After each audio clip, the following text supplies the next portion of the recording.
최근 여러분은 열매 맺은 것이 있나요? 최근이 아니라 기존부터 풍성한 열매를 맺고 오는 것 있나요? 혹 그것이 최근에 감사하다 그런 분들이 있으면 좋을 것 같아요. 또한 그 열매가 내게 힘을 공급해주는 그런 작용으로 역사하면 더 좋을 것 같습니다. 오늘은 그런 이야기를 해보려고 합니다. 가까스로 바다에서 구조되었던 바울과 함께 있었던 공동체 멜리데 섬에서 3달을 보냈습니다. 그 3달은 겨울을 통과한 시간이었지요. 이제 다시 노마로 출발해야 하는데 배편이 마련되어야 노마로 갈 수 있지 않겠습니까? 그런데 배편이 마련되네요. 11절입니다. 스크린을 한번 봐줘보세요. 3달 후에 우리가 그 섬에서 겨울을 난 알렉산드리아 배를 타고 떠나니 배편이 마련되었어요. 그런데 그 배가 어디에 있었는지 오늘 11절이 이야기해줘요. 그 섬에서 겨울을 난 알렉산드리아 배, 그 섬이란 바울과 그 공동체가 머물렀었던 멜리데 섬이죠. 그 멜리데 섬에서 바울과 그 공동체가 3달 겨울을 나는 동안 먼저 정박해 있었던 이 알렉산드리아 배도 동일하게 겨울을 났대요. 알렉산드리아 배랍니다. 그건 배 이름이 아니에요. 우리 지도를 한번 보여줘 보시겠어요? 알렉산드리아는 여기 이집트가 보입니까? 이 애굽 위쪽에 여기가 바로 알렉산드리아 도시예요. 자신의 이름을 따서 대왕이 도시 이름을 짓고 알렉산드리아라고 지은 거예요. 그 배가 이렇게 항해를 해서 지금 멜리데까지 와 있는 거죠. 알렉산드리아 배? 나 그 배 사도행전 가운데 또 어디서 본 것 같은데, 그런 분들이 있으면 여러분은 성경을 깊이 아는 겁니다. 바울과 함께 했던 공동체가 탔었던 배도 애석하게도 알렉산드리아 배예요. 자, 27장, 사도행전 27장 6절로 가보실까요? 스크린으로 봐주면 편하겠습니다. 제가 읽어드릴게요. 거기서 백부장이 이달리아로 가려 하는 알렉산드리아 배를 만나 우리를 오르게 하니, 그러니 지금 이미 섬 가운데 정박해 있었던 배도 알렉산드리아 호배, 그리고 바울과 함께 있었던 공동체가 tas었던 배도 알렉산드리아 배. 지도를 보셨던 것처럼 알렉산드리아 부근에서 지금 바울이 항해했던 그 모든 코스를 똑같이 따라서, 지도를 계속해서 안 보여주네요. 제가 이렇게 보이고 있는데도 불구하고 여기 지금 멜리데 섬까지 온 거예요. 자, 그러므로 알렉산드리아에서 출발한 배는 2척이었어요. 우리 헷갈리니까 1호, 2호라고 해봐요. 먼저 알렉산드리아 1호는 그 항해 가운데 순풍을 만났나 봐요. 무사히 멜리데 섬까지 도착해서 거기서 한겨울을 보냈어요. 그런데 바울이, 그리고 바울과 함께 있었던 공동체가 탄 배는요, 동일한 항해 가운데 역풍을 만났고 자초되는 과정에 배가 침몰해 버렸어요. 동일한 항로를 가는 배 가운데 알렉산드리아 1호는 무사하게 도착하고 알렉산드리아 2호는 파선해 버렸다고요. 왜 이런 차이가 있는 걸까요? 여러분과 저의 인생 항해는 알렉산드리아 1호이나요? 알렉산드리아 2호이나요? 이 세상의 모든 인류가 인생 항해를 하고 있어요. 2021년이 새롭게 시작되어지고 11달을 동일하게 항해를 해왔어요. 그런데 어떤 사람들은 순풍을 만나 오늘에 이르렀어요. 그런데 또 어떤 사람들은 역풍을 만나 어렵게 오늘에 이르렀어요. 여러분 항해는 순풍을 만나 오늘에 이르렀습니까? 아니면 역풍, 광풍을 만나 어렵게 오늘을 살아가고 계십니까? 어렵게 역풍을 만나 살아가고 계시는 분들은 순풍으로 목적지까지 잘 도착하는 그런 사람들을 바라보면 부러우신가요? 부럽다면 진다라고 말을 하는데 부러우신가요? 그런 그들과 나를 비교해 볼 때 억울한 생각이 드나요? 동일한 인생 항해 가운데 왜 저들은 순풍을 만나 순항을 하여서 목적지까지 다다르는데 왜 나는 순풍이 아닌 광풍, 순항이 아닌 난항을 하여서 이렇게 어렵게 살아가는가라고 비교하면서 스스로를 한탄해하고 있는 그런 모습은 아닌지요? 코로나가 전 세계를 강타해서 지금 2년째 이 시간들을 보내고 있습니다. 대한민국이라고, 한국교회라고 코로나가 비껴가지 않았어요. 하나님 믿지 않는 자들이라고 비껴가지 않았고, 하나님 믿는 성도들이라고 해서 코로나가 비껴가지 않았어요. 모든 전 세계 사람들이 그 코로나로 인하여 다 힘들어하고 있습니다. 그러나 그 가운데는 훨씬 더 힘든 사람들이 있어요.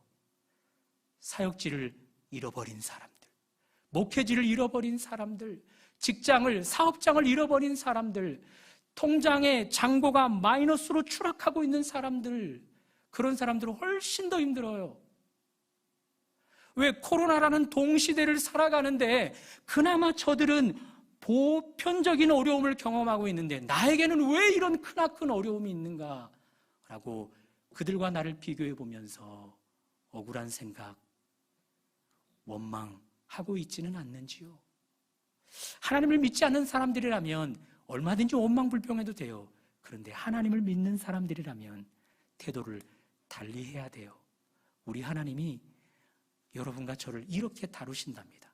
전도서 7장 14절 스크린으로 봐줘 보세요. 형통한 날에는 기뻐하고 곤고한 날에는 생각하라. 하나님이 이 두 가지를 병행하게 하사. 하나님이 어떤 사람에게는 줄곧 형통한 날만 주는 것 아니래요. 어떤 사람에게는 줄곧 곤고한 날만 주는 것 아니래요.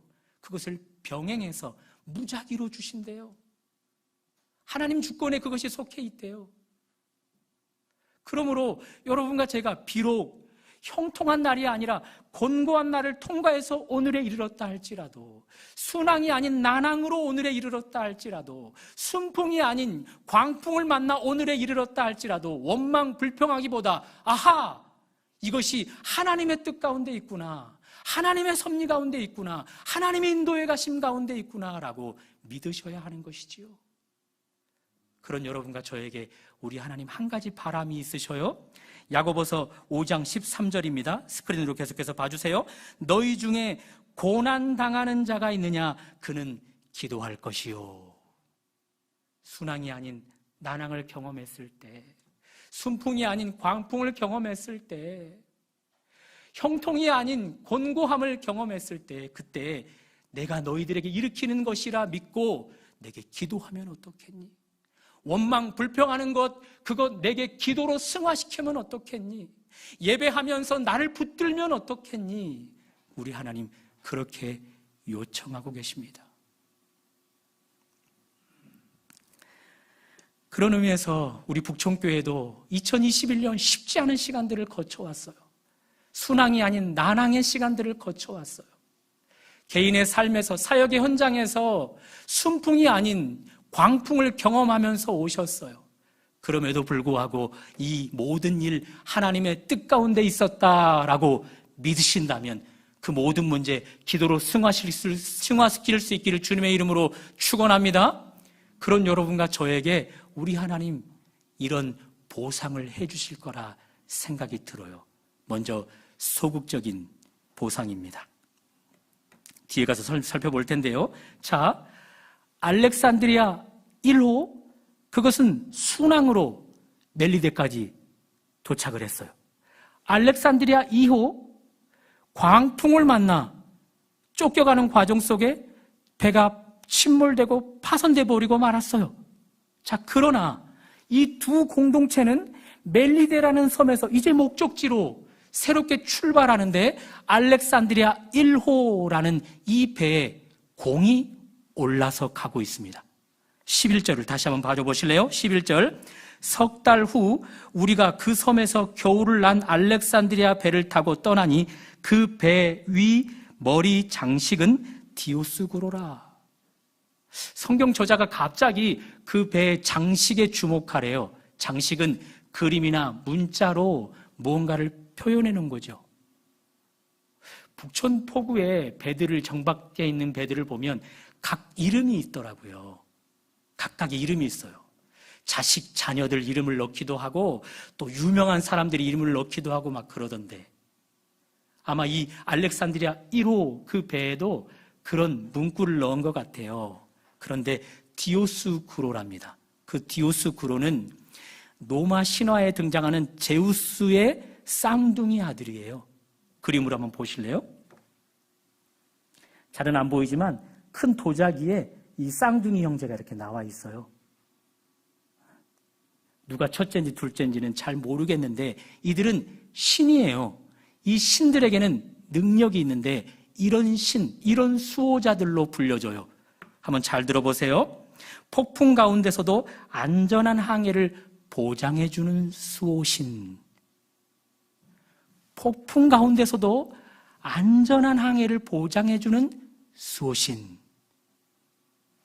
왜 성경 저자가 이 알렉산드리아 1호 배의 이 상징물을 주목하게 하는 걸까요? 먼저는 그 배 위에 공이 올랐던 두 부류들에게 질문을 던지고 있는 거죠. 인생 항해 가운데 정말 폭풍을 만났을 때 안전을 보장해주는 수호신이 저 디오스구로나, 냉장고 이름 같죠, 그죠? 디오스 냉장고를 사용하는 분들도 계실 텐데 정말 그러느냐? 그리고 2차적으로는 오늘 성경을 읽고 이 본문으로 설교를 듣는 여러분과 저에게도 묻고 있는 거죠.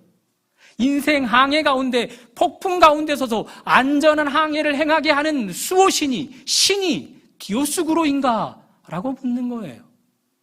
우리의 대답은 이따가 해보는 걸로 해요.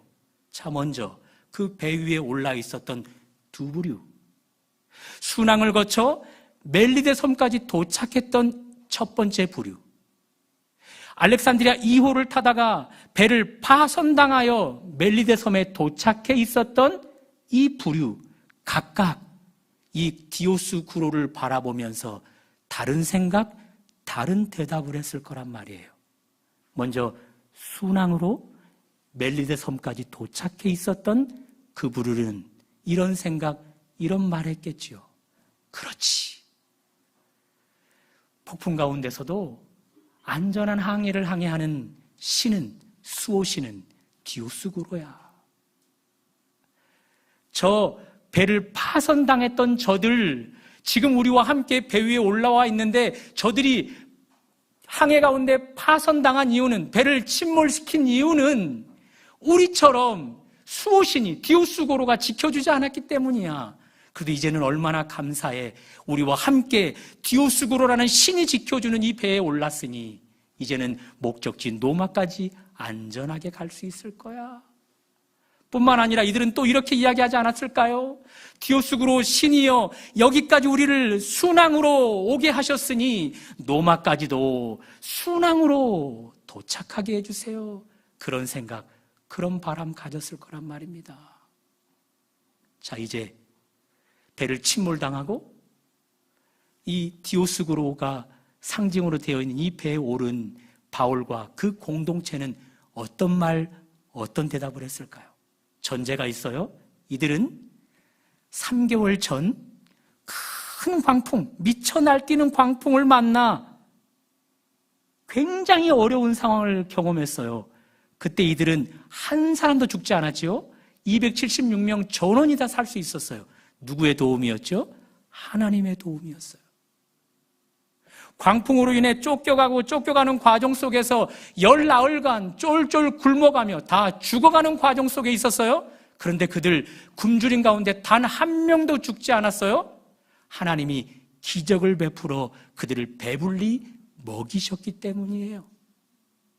광풍으로 쫓겨 좁은 해협에 들어갔을 때 배가 좌초되어지고 배가 침몰되어져 가는 과정 속에 그들 한 사람도 죽지 않았어요? 한 사람도 물에 떠내려가 실종당하지 않았어요?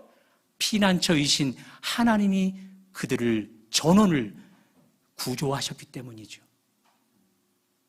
철저하게 하나님을 경험했던 이 자들이 디오스구로 알렉산드리아 1호 디오스구로라는 그 상징물을 보면서 허수음치지 않겠어요? 뭐? 인생 항해 안전? 디오스구로? 성대묘사하는 건데. 네.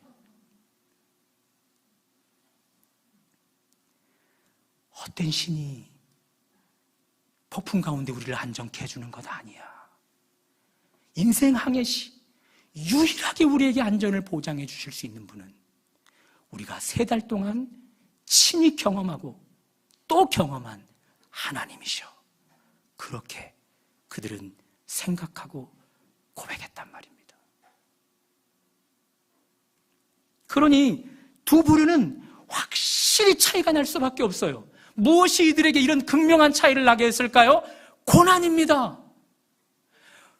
형통한 날이 아니라 곤고한 날을 경험했기 때문입니다. 순항이 아니라 난항을 경험했기 때문입니다. 순풍이 아니라 광풍을 경험했기 때문입니다. 그 경험 가운데 더 이상 헛된 것을 참이라 인정하지 않게 되어졌던 것이지요.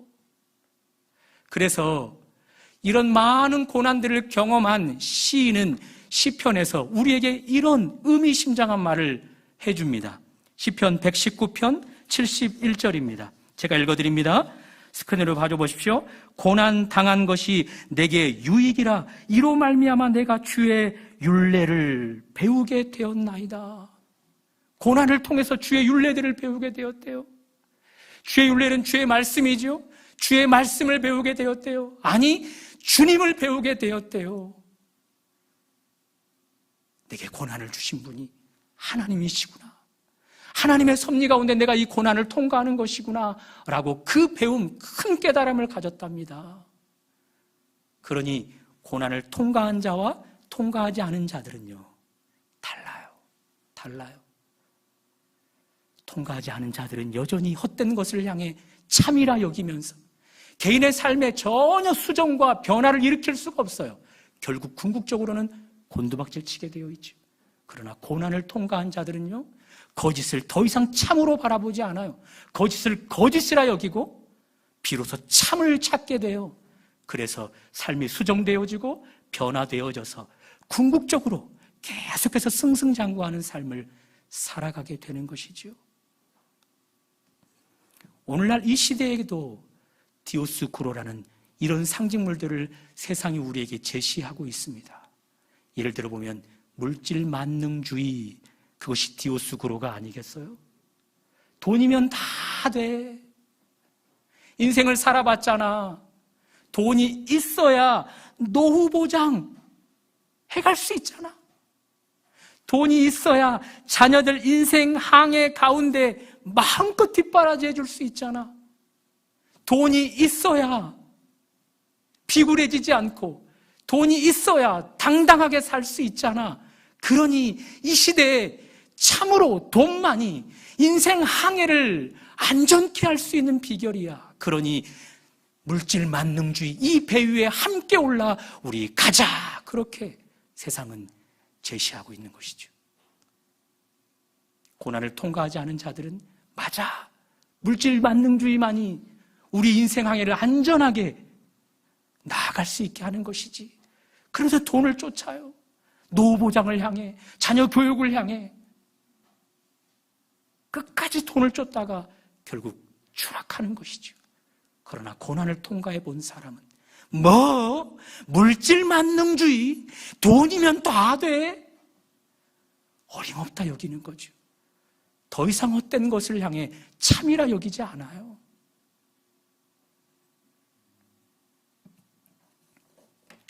우리 예수님이 물질 만능주의 이 시대를 예견하면서 말씀하셨어요.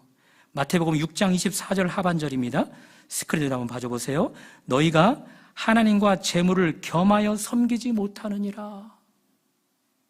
우리 주님 말씀이에요. 늘 이 부분에 제가 강조하는 것처럼 우리 주님이 하나님과 재물을 동등한 선에 놓고 있다고요. 섬김의 대상으로 놓고 있다고요. 하나님도 섬김의 대상이 되는 것처럼 재물도 하나님의 섬김의 대상이 될 수 있대요. 다른 사람의 이야기라면 안 믿겠는데 우리 주님의 하신 말씀이에요. 그만큼 재물은, 돈은 하나님과 같은 힘을 가지고 있다는 거죠. 그러나 이 힘은 궁극적으로는 우리를 파괴하는 힘인 거예요. 우리를 곤두박질치게 하는 힘인 거예요. 그래서 성경에서 우리 주님이 돈 때문에 인생을 망하는 자들을 증명해 보여줍니다. 첫 번째 부류 종교 지도자들이었죠. 이들은 교회, 그 당시 성전에 집단으로 모여서 예배, 제사라는 제도를 교묘하게 악용해서는 그렇지 않아도 가난한 자들의 재물을 계속해서 약탈해 갔어요. 우리 주님이 그들을 참다 못해 그 집단으로 모여있는 그들에게 가서 채찍을 만들어 휘두르시잖아요. 다 내어 쫓아버리시잖아요. 너희들 비록 교회에 있다 할지라도, 성전에서 가장 중심에 있다 할지라도 너희들은 물질 만능주의 시대에 빠져서 인생을 파손하게 된 거야. 인생 항해를 이미 망가뜨린 거야 라고 우리 주님이 그렇게 말씀하시는 거예요. 살아있는 동안만 물질 만능주의가 우리를 파괴하나요? 아니요. 우리의 죽음 이후에도 우리의 영원한 시간을 파괴합니다. 이번에는 거지 나사로와 함께 등장했던 부자, 그 한 부자는 너무 돈이 많아서 호화로운 생활을 늘 즐길 수가 있었어요. 늘 비싼 채색 옷을 입을 수 있었고 늘 풍성한 잔치를 배설해서 그렇게 흥청망청 돈을 쓰며 먹고 살아갈 수 있는 사람이었어요. 그런 그에게 거지 나사로가 늘 구걸해 왔지만 안타깝게도 그 부자는 자신을 위해, 자신의 그 흥행을 위해 즐기는 일에는 흥청망청 돈을 썼지만 거지 나사로를 도와주는 일에는 단 한 푼도 베풀어 주지 않아요. 인색 그 자체였어요. 그가 죽게 됩니다. 그가 떨어진 곳이 어디예요? 불구덩이에요. 돈은 살아있는 동안만 아니에요. 물질 만능주의에 사로잡혀 버리면 그들은 죽음 이후에도 영원토록 불구덩이 속에 살아가게 되는 거예요. 여러분과 제가 이 시대의 디오스 구로 물질 만능주의에 사로잡히지 않을 수 있었다면 그것 거짓이야. 하나님만이 우리 인생 항해에 유일한 안전하신 분이야 라고 믿으실 수 있게 된 것, 그것 우리 안에 고난 때문인 거예요. 적절한 고난, 적절한 난항들을 경험한 결과 우리가 거짓을 더 이상 참으로 믿지 않게 된 것인 것이죠. 그것 우리 안에 맺어진 열매인 겁니다. 열매.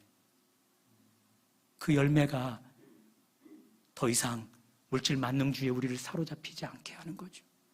돈은 꼭 필요하지만 그것이 내 인생 항해를 안전하게 해줄 수 있는 것은 아니라 오히려 하나님이 이 물질 만능주의 시대 가운데 우리 하나님이 참으로 능력의 주라 그렇게 믿게 되는 것이죠. 그런 믿음으로 여러분 역대상 29장 11절 12절을 우리 한번 다 같이 읽어볼까요? 시작. 여호와의 위대하심과 권능과 영광과 승리와 위엄이 다 주께 속하여 싸우니 천지에 있는 것이 다 주의 것이로소이다. 여호와여 주권도 주께 속하여 싸우니 주는 높으사 만물의 머리이심이니이다. 부와 귀가 주께로 말미암고 또 주는 만물의 주제가 되사 손에 권세와 능력이 있사오니 모든 사람을 크게 하심과 강하게 하심이 주의 손에 있나이다. 물질 만능주의의 시대에 살아갈 것이 아니라 하나님 만능주의에 살아가야 하는 것이지요. 비록 이 하나님을 믿더라도 우리 하나님의 손에 잡히는 부 우리에게 허락해 주지 않을 수도 있겠으나 저는 이 말씀을 개인적으로 너무너무나 사모합니다. 특별히 바울이 생애 내내 경험했던 말씀이기에 제게도 여러분에게도 경험되었으면 좋겠다 해서 이 말씀을 선포합니다. 여러분들 속으로 한번 선포해 보면서 한번 저의 선포하는 말씀을 들어보십시오. 고린도후서 6장 10절, 근심하는 자 같으나 항상 기뻐하고 가난한 자 같으나 많은 사람을 부요하게 하고 아무것도 없는 자 같으나 모든 것을 가진 자로다. 물질 만능주의에 사로잡히지 않고 고난 때문에 하나님 만능주의에 사로잡힐 때 여러분과 저에게 이 고린도후서 6장의 말씀이 이루어질 것입니다. 이것이 보상이에요. 고난을 기도로 승화시키는 자들에게 허락해주는 보상. 이제 적극적인 보상을 한번 볼까요? 자, 드디어 배가 출발했습니다. 지도를 한번 보여줘 보십시오. 멜리데라는 섬에서 출발했습니다. 먼저 수라구사에 도착했습니다. 여기서 3일을 머뭅니다. 또 출발했습니다. 레기온에 도착해서 여기서 또 하루를 머뭅니다. 그리고 또 출발했습니다. 보디올이라는 곳에 도착해서 여기서 일주일을 머물게 됩니다.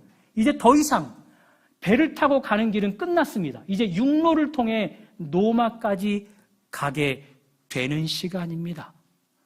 걸어가는 과정에 노마에 거의 다다랐을 즈음 15절 이런 일들이 일어납니다. 우리 15절 스크린으로 한번 따라와 보십시오. 그곳 형제들이 우리 소식을 듣고 아비오 광장과 트레이스 타베르네까지 맞으러 오니 바울이 그들을 보고 하나님께 감사하고 담대한 마음을 얻으니라. 자, 다시 한번 지도를 보여줘 보세요.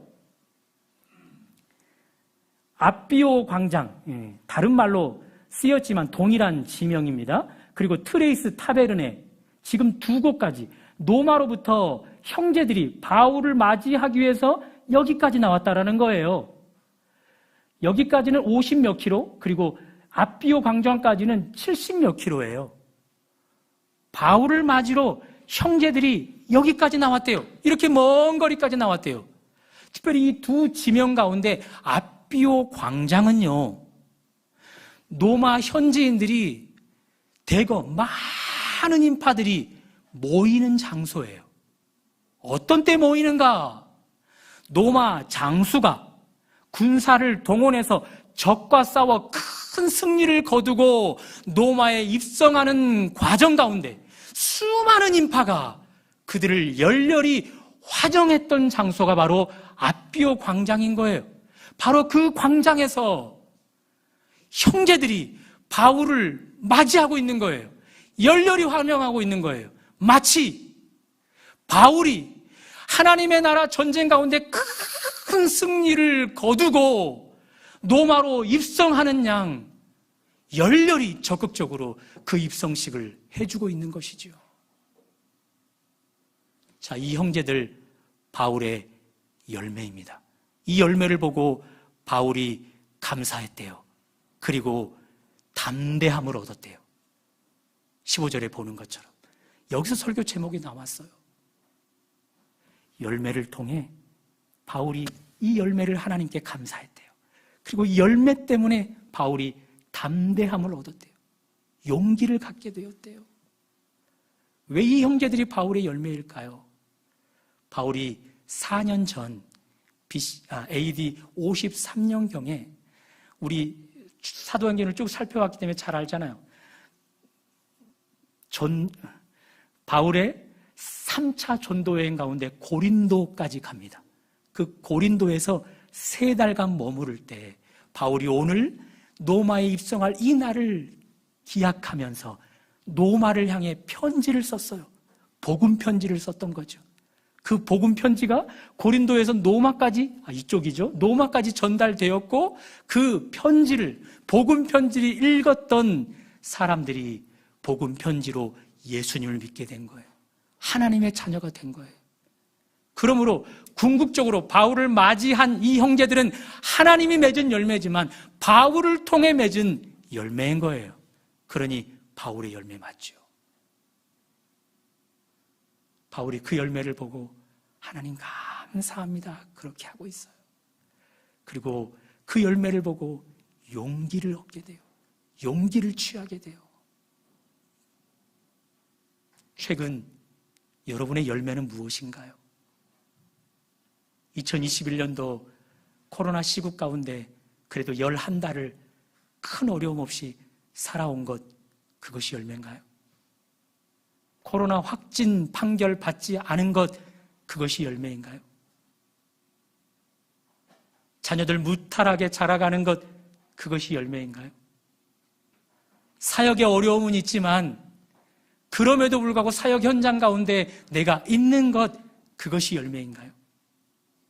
좋아요. 그거 다 열매라고 쳐도 괜찮아요. 그런데 궁극적으로 여러분과 제가 하나님의 자녀로서 맺은 열매가 참 열매로 느껴졌으면 좋겠어요. 나를 자녀 삼아주셔서 자녀 된 신분 이후로 맺은 열매, 그 열매를 바라보고 하나님 감사합니다, 그럴 수 있었으면 좋겠어요.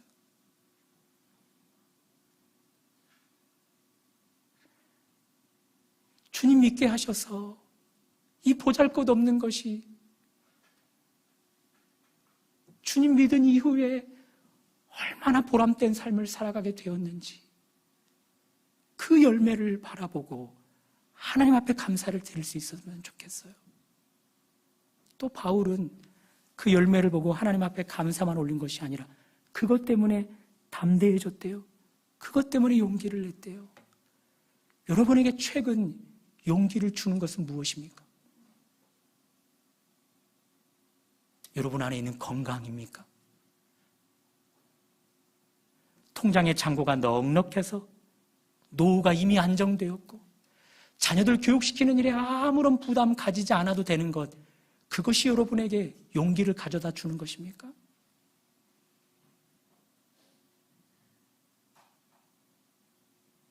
무엇이 여러분에게 용기를 가져다 주는 것입니까? 그 역시도 하나님의 자녀로서 맺은 열매였으면 좋겠습니다. 주님 만난 뒤 제 삶이 달라졌어요. 거칠었던 내 삶이 부드러워져 버렸어요. 찬송도 담고 저주도 담았던 나의 입술이 이제는 찬송만을 흘려보내는 입술이 되었어요.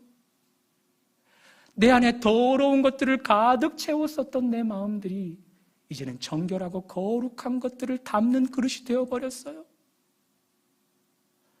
이것이 내가 내일을 또 한 번 주저함 없이 발을 딛게 하는 용기입니다. 그럴 수 있으면 좋겠어요. 얼마든지 유추해 볼 수 있어요. 바울을 맞이하러 나왔던 이 형제들, 바울의 열매, 이들은 바울과 함께 노마로 입성했겠죠. 바울이 그곳에서 복음을 증거하는 내내 이 형제들은 바울을 기도로 중보했을 거예요. 그렇죠?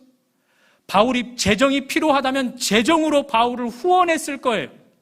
바울이 무엇인가가 필요하다면 팔을 걷어붙이고 그 필요를 채웠을 거예요. 열매가 말입니다. 바울이 맺은 열매가 말입니다.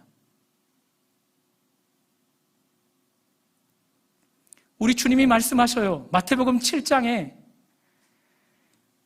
좋은 나무인지 나쁜 나무인지는 열매를 보고 알 수 있답니다. 하나님의 자녀인지 하나님의 자녀가 아닌지는 열매를 보고 알 수 있답니다. 좋은 나무는요, 반드시 좋은 열매를 맺게 되어 있대요. 나쁜 나무는요, 반드시 나쁜 열매를 맺게 되어 있대요. 그러니 열매를 보면 나쁜 나무인지 좋은 나무인지 알 수 있대요. 하나님의 자녀인지 하나님의 자녀가 아닌지 열매를 보면 반드시 알 수 있대요. 여러분과 제가 하나님의 자녀라면 열매가 분명히 드러났을 것이며 사람들이 그 열매를 보고 나를 하나님의 사람이구나 알게 되었을 것이고 하나님도 내 자녀구나라고 분명히 알았을 것이란 말이죠. 자, 노마에 들어간 바울을 열매가 기도로 도왔고 열매가 재정으로 도왔고 열매가 적극적으로 협조했을 거란 말입니다. 우리의 남은 생애 가운데 우리의 열매가 우리를 도울 거예요. 그 열매로 우리를 도와주는 분은 바로 하나님이시죠. 열매 맺은 우리를 바라보고 사람들이 우리를 돕지 않아도 하나님이 물질 만능주의 시대가 너희를 안정케 하는 것 아니야. 바로 내가 부와 존귀와 모든 것을 손에 든 내가 너희를 돕고 너희를 안전케 하는 거야 라고 하나님이 우리가 맺은 열매를 보고서 우리를 적극 도와주실 거예요. 그러니 바울 열매를 보고 용기를 내는 것처럼 하나님 안에서 우리가 열매를 보고 용기를 내면 열매를 보고 우리를 격려하고 기도로 도와주시고 재정으로 도와주시고 우리의 필요를 채워주시는 하나님으로 말미암아 얼마든지 용기 내는 삶을 살아갈 수 있게 되는 것이지요. 그것은 돈이 주는 용기와 달라요. 그것은 건강이 주는 용기와 달라요. 그것은 세상이 줄 수 없는 용기예요. 그런 의미에서 하나님 안에서 자녀로 맺어진 그 열매, 그것이 2021년도 남은 이 시간들 가운데 하나님 앞에 감사의 제목이 되었으면 좋겠습니다. 그리고 지금까지 맺은 그 열매가 내게 용기가 되어서 2021년도를 잘 마무리하고 2022년도 새롭게 시작될 그 새해도 용기 내어서 내게 허락된 삶을 살아갈 수 있으면 좋겠습니다. 그런 은혜가 열매, 감사와 용기를 주는 것 되시기를 주님의 이름으로 축원합니다.